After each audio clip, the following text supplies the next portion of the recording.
Hello, I'm Lee, a sheep farmer and cereal grower in the southeast of South Australia. We didn't understand a lot about feral deer, so we've learnt a lot just by going around the farm and having a look.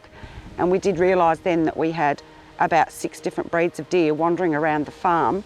Learning more, we just realised we couldn't have them. Their impact on the native vegetation, the malleefowl mounds, and our motion sensor cameras that we decided that we would get gave us an insight in what was happening.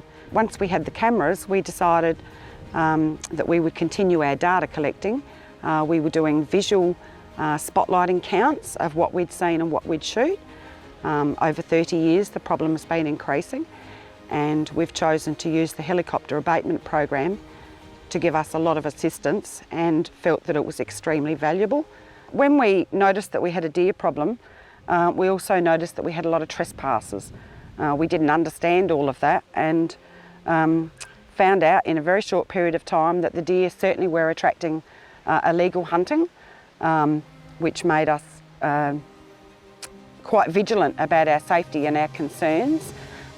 We'd find little items in the scrub, like this is a little arrow that comes out of a crossbow, I think, possibly to shoot deer. Hopefully it wasn't kangaroos and wallabies. This was a little horn that we found in April. That's for blowing and calling in the fallow bucks in the rut. So we thought there's a lot of stuff to learn in amongst all this feral deer impact. We were shooting about 350 deer a year, not shooting everything we were seeing, but having a fair go at it. Then over a period of time, like I said, with our skills and learning, our deer numbers reduced considerably. Still not enough. We realised that we just couldn't keep up our weekly vigil and were invited to participate in a local helicopter abatement program.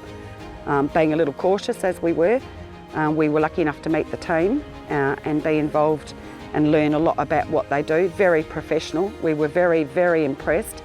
There was an immediate reduction in our feral deer numbers.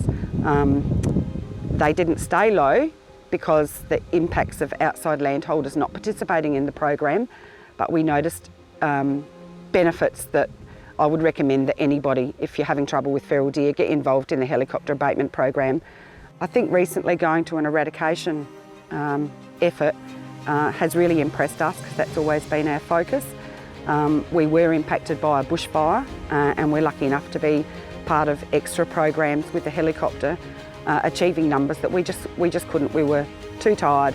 We couldn't have done it ourselves.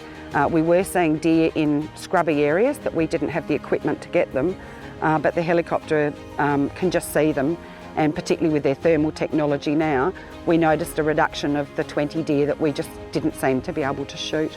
Being involved in every program that's been available to us, we've shot 4 deer this year in 2023, and we just never thought that we would ever see that lack of numbers. Our effort continues weekly. We just can't see a deer.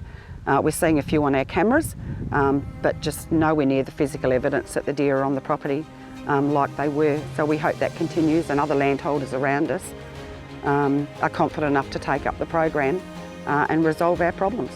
We were always worried about illegal hunting, very cautious about coming to the farm by myself, very concerned about who was wandering around. Since the life-changing, and it is life-changing, feral deer reduction, I can quite happily go wandering around the farm, do the sheep work, do the stuff that I need to do. Our visitors can be here without me warning them that there could be guns going off around. We just don't hear gunshots. It's very quiet. It's quite amazing. It is life-changing, and anybody who just doesn't want to continue putting in that effort, I'd recommend the helicopter and the government program that's available. We're extremely impressed.